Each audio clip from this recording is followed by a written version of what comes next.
Here we go with section 4.2. We're going to look at some properties of graphs with quadratic functions. We're going to talk about the vertex or turning point of the parabola. It's most commonly referred to as the vertex.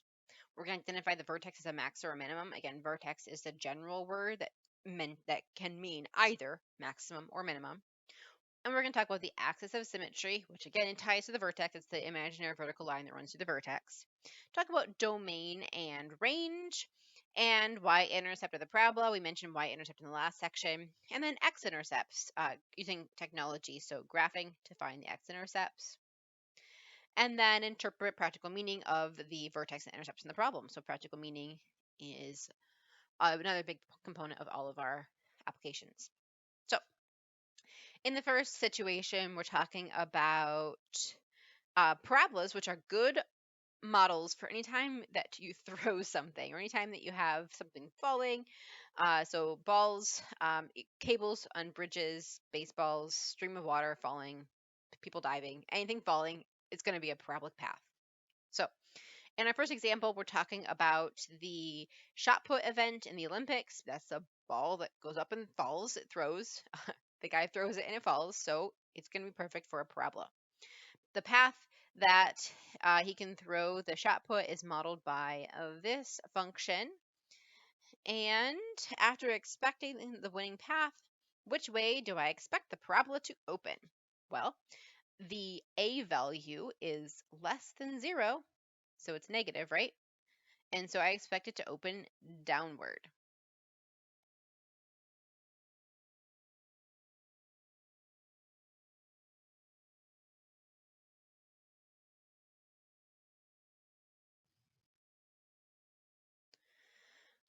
What's the vertical intercept of the parabola? The vertical intercept of the parabola comes from the c value, so 0, 6. And so this means that the shot put is released at the time of 0 from a height of 6 feet. So I'm not sure how shot puts look, but he's got this ball held at his shoulder height or above his head, probably in his hand above his head, because he's going to be pushing his arm out above his head to release it. Let's go at a height of 6 feet. All right. Graph it with a calculator. Okay. So our h of t function is negative 0.01460 x squared plus x plus 6. Oh, did I do h of t? Yeah, I did. It's supposed to be h of x. Okay. Be sure to adjust your window. So they didn't tell me how to adjust my window. They just said make sure I do it. So obviously, though what I see right now, not so good. What I want to see is the shot put's being released now. I don't want to see all that negative stuff. So I'm going to pull my graph over here. I want to see how high the shot put gets. I want to see how far it goes over. So I'm going to zoom out a little bit. Zoom out a little bit more. There we go. Starting to see what I want here. And then if I just make it a little bigger. There we go. Okay, so I don't need all this negative stuff down here at the bottom. I'm just going to cut some of that out. Don't need all that negative 25 stuff. Okay, so that's looking good. I don't need all of this up here. I can zoom in a teeny bit if I want to rescale. There we go. So again, we got ourselves a nice scale right here. That shot put got released at a height of 6 feet. It flew up into the air for a while, and then it started coming back down. We want to know how far away it landed, I'm assuming. Let's see what is next. So that's our picture. Use the graph to estimate the practical domain. So I'm going to keep my graph up here. The practical domain is the set of inputs that make sense in this context. So in the context, the shot put has not been released prior to the initial release of time 0. So the first input that's going to make sense is going to be 0. And then it's going to stop falling and hit the ground after 73.9. So that's going to be the last input that makes sense because it's not going to burrow into the ground and keep going down forever. Not going to happen. So when we hit the ground again, that is our last input that's going to make sense. Okay. So what's the practical domain mean in terms of the shot put? That the shot put is in, so this is, what is my input? It's not time. It's distance, right? The shot put, I was thinking it is in the air, but it's not time. So the shot put travels a horizontal distance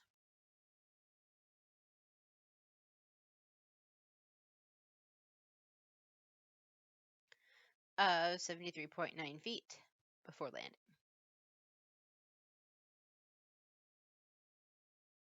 So that's what our domain is telling us right here. The 0 means that that is when I initially launched the shot put, then it proceeds to travel 73.9 feet before it lands on the ground.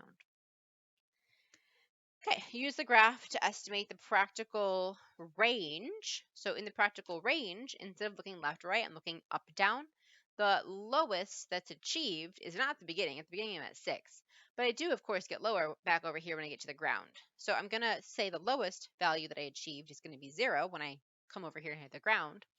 And the highest value that I achieve is up here at 23.088, or I can just round that to say 23.1 as the highest value that I achieve. So what does this mean? That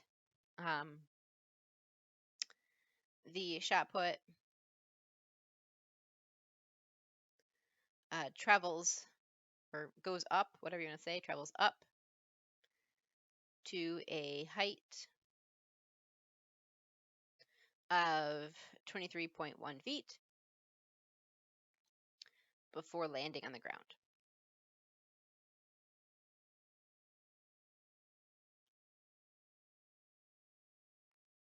And again, landing on the ground is the 0. That happens last, but it has to be first in the interval because intervals are in order. Next, we're going to make our table. And our inputs 10, 20, 30, 40, 50.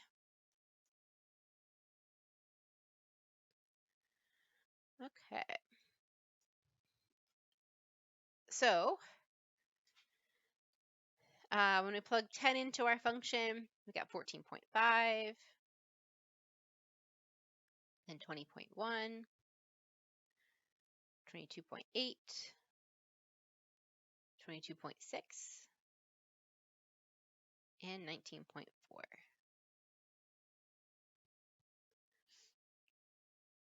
Use a table to estimate the horizontal distance from the point of release when the shot put reaches its maximum height above the ground.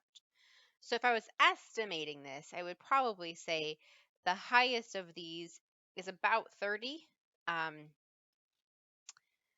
Now, it's not exactly, so I would estimate that after 30 feet horizontal,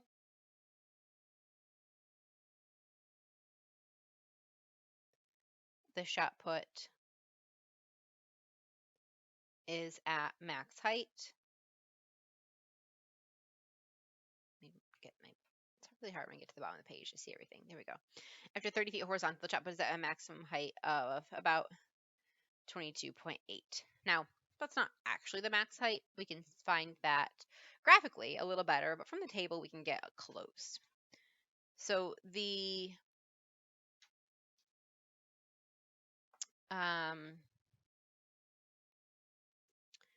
hopefully they want us to do it graphically somewhat soon, eventually. Not yet. Okay.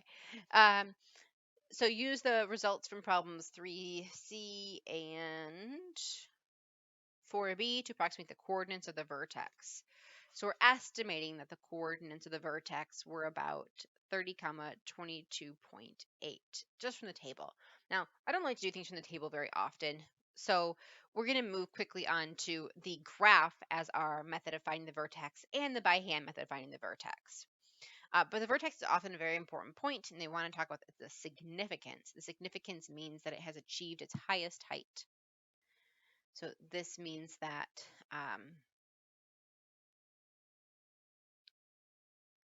the input means that how far, or I need to put the numbers into the sentence. The shot put has to travel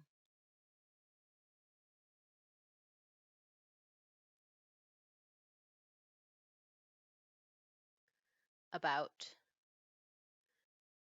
30 feet to reach its, I was trying to write highest height. I started writing height first. Right, which is highest height. Highest height of about 22.8. Now, I know it's not 22.8, so I'm writing about in there just to signify that I know this is not the true vertex. Okay, so what they have for us next is the algebraic formula for how to find the vertex. We're going to do the algebraic before the graphical. So the vertex can be determined from the coefficients a, b, and c by computing the ratio of negative b over 2a for the x coordinate. So I'm going to write that over here to the side. The x coordinate is equal to negative b over 2a. Then the y coordinate just means plug that in, whatever you get for x, into the function to get the y coordinate. So f of negative b over 2a means take what you get for the x coordinate, plug it into the function. So we really only need to know the formula for the x coordinate, then take your x value and plug it into the function to get the y value. Okay, so use this method to find the vertex. All right, so the x value is negative b. First of all, we could jot down what the a, b, and c values are for this function. The a value is negative 0.014630.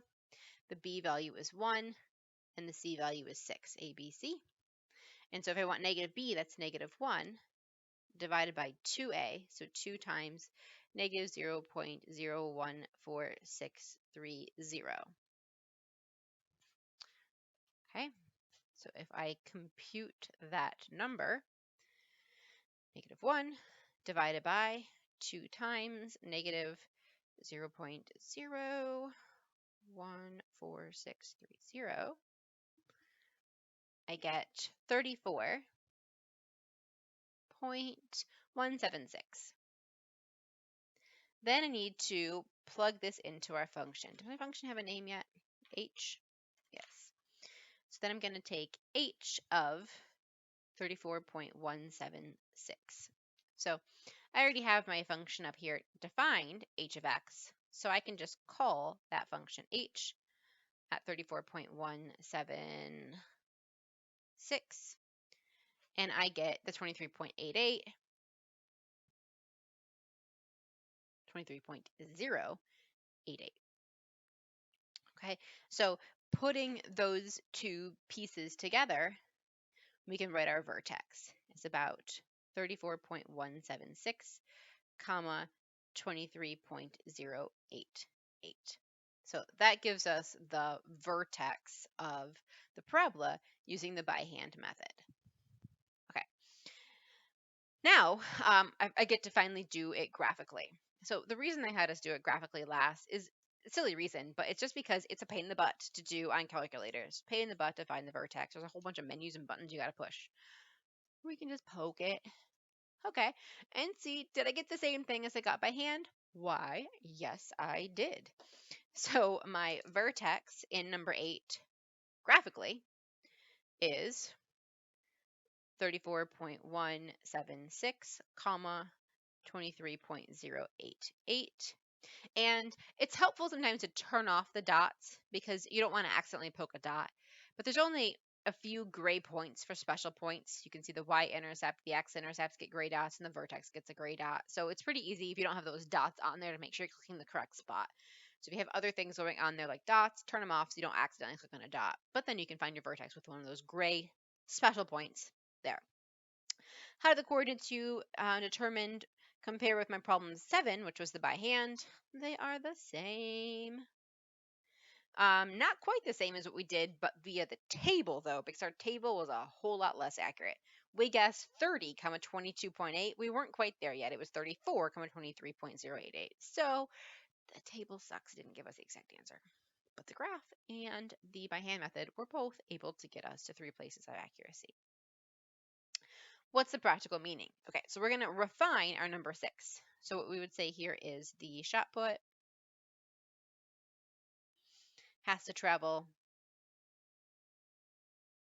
We can get rid of about now. Has to travel 34.176 feet horizontally to reach its maximum height, or I said highest height before, whatever you want to say, the maximum height of 23.088 feet. So this explanation is better than the one we did in number 6 because that was approximately based off the table. I don't do stuff off the table unless we're told to, but it gives us a way of thinking about it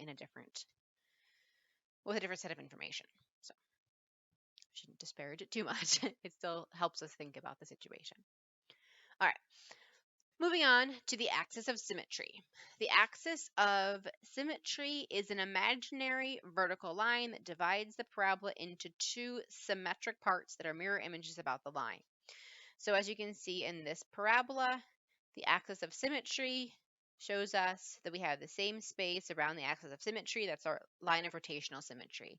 The line of rotational symmetry is not always in the same spot. It's going to depend on where the turning point is, where the vertex is, because it always goes through the vertex. Now, we know how to find the vertex algebraically. The x-coordinate is equal to negative b over 2a, and a vertical line is set up by x equals negative b over 2a. So if I set x equal to the x-coordinate of the vertex, negative b over 2a, that will write the axis of symmetry. So it's a vertical line, x equals negative b over 2a simplified to 2 in this case, simplifies to something else in this case. So in ours, it's going to be x equals negative b over 2a simplified to 34.176. And that will be the axis of symmetry. So if I go over here and draw that,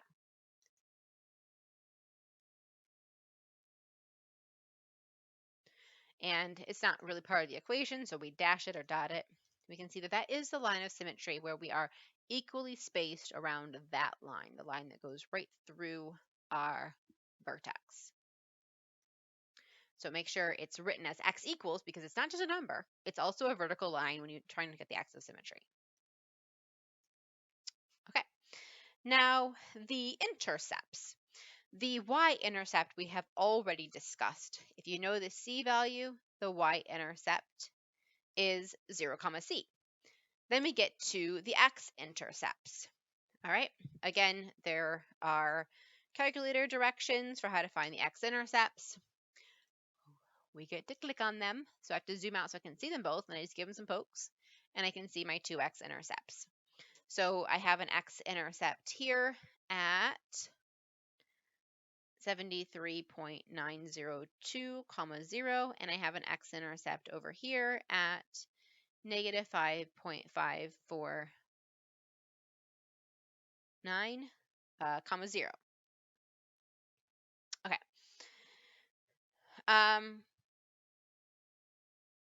Is either x-intercept determined significant to the problem? Just the second one, because the first one is prior to the shot put being launched, it's not going to have any significance. So in this case, only 73.902, 0 is significant. And it's just because the other one is outside the practical domain.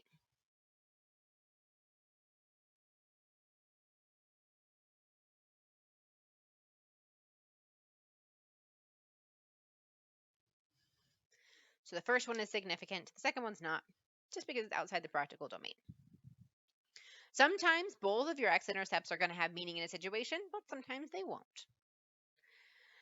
Okay, use my result for number 10 to determine the practical domain. Okay, didn't we already do that? Maybe we weren't supposed to be so good at it when we did it the first time. Well, it is 0, comma 73.902. And how does this compare? It's the same because we were awesome and did it the correct way the first time. And sketch, including labels on key points. Okay.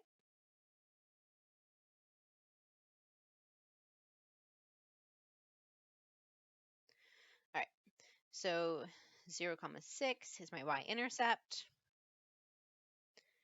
Negative 5.549, 0, and 73.902, 0 for my two x-intercepts. Sorry, just labeling those little guys down there. And then up here at the maximum point, we have 34.176, 23.088. Be sure to label all key points. So those are our 4 key points, including the vertex and intercepts. I mean, vertex and intercepts are all the key points. So I got my vertex and my 3 intercepts, 1 y-intercept, 2 x-intercepts. Okay.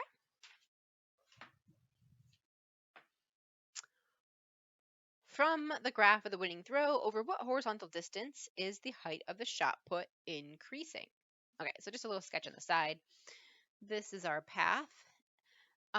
Over what portion of this path is the height of the shot put increasing?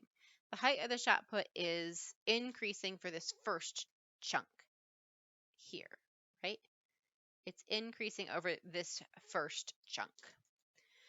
And so up here, this point, again, for the vertex was 34.176, 23.088.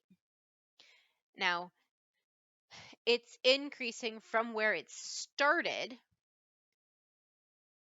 Obviously, it went further than that point, but it's not in the practical domain. So I'm going to use as the first point that 0, 6. And I'm going to say it's increasing from 0 up through 34.176. When I'm talking about an interval of increase or decrease, this is going to be an x value interval. So over what horizontal distance? These are x values in this interval.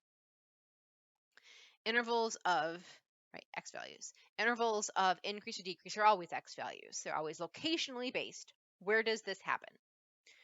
All right, and then similarly, or opposite, I guess, we're going to look at over which x interval does the function decrease. So for the decrease, we have to do down until we get to that 73 point, what was it, 73.9, I forgot the number, 02.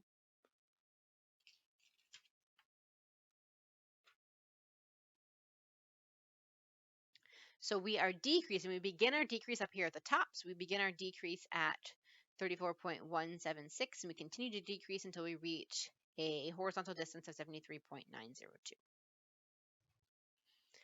So that's going to be our interval over which we decrease in height.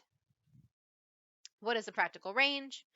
Well, as we already said, it's 0 to 23.088. And again, we nailed it on our first try. Maybe we rounded it a little shy, but we nailed it on our first try based on lowest to highest on the range there. Okay. Now, the graph that we're looking at in the shot put situation has 2 x-intercepts. What they would like us to think about in the next example is, does every graph of a parabola have x-intercepts? And to answer that question, we're going to look at the next 2 examples. Okay. So use the values of a, b, and c to determine the coordinates of the vertex. So I'm not going to graph it yet. We're just going to figure out the vertex. So x equals negative b over 2a. So that's negative 6 over 2 times 1. Negative 6 divided by 2 is negative 3. Then I need to, let's call this thing f of x.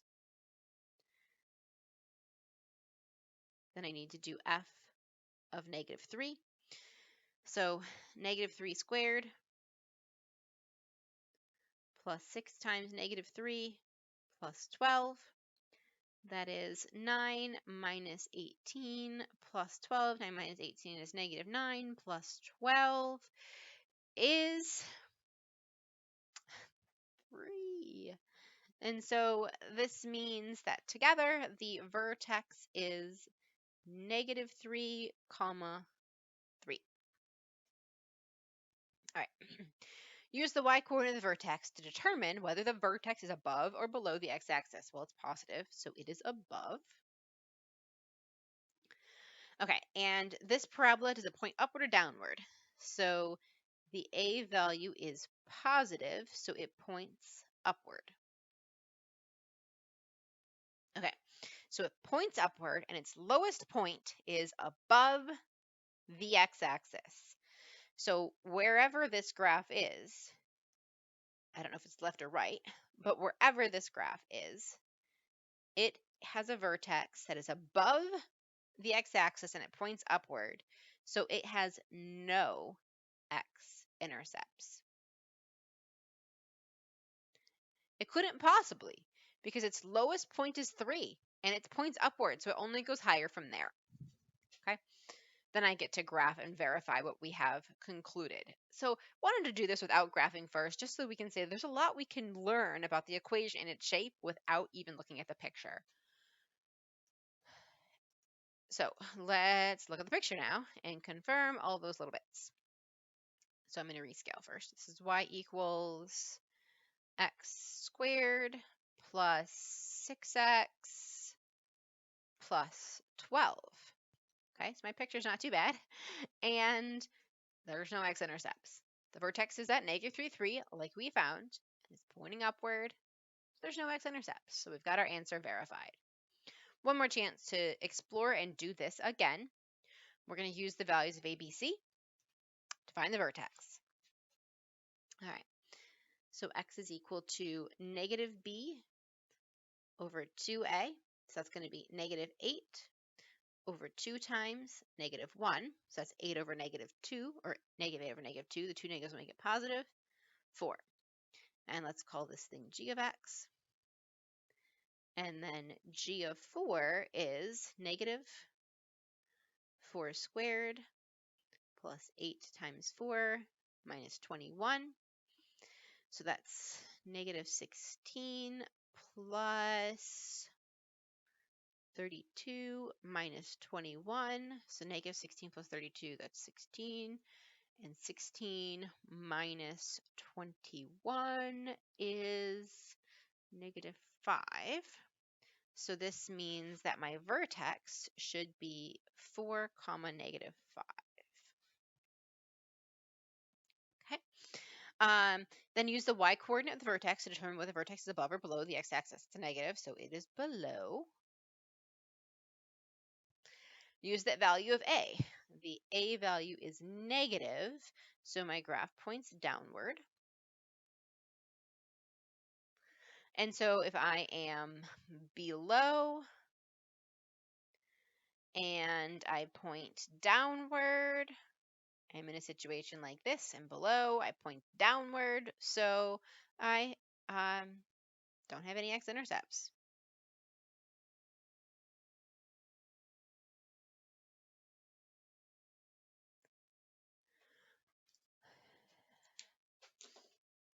Let's see how our graph matches up. This one's going to be negative x squared plus 8x minus 21. All right, so the graph's on this side, but that's okay. It's below at 4, negative 5. Well, if I thought about where 4, negative 5 was, I could have put it in the right spot. I didn't think about that. And then 4, negative 5, and we are below. Let me just put my axes over here, and there we go. Definitely below the x-axis, pointing downward. There are no x-intercepts for this function. Okay, and as they say in the conclusion, of course, if the graph points upwards and the vertex is above the x-axis, there's no x-intercepts, and if the parabola points downward and the vertex is below, there are no x-intercepts, as we noted.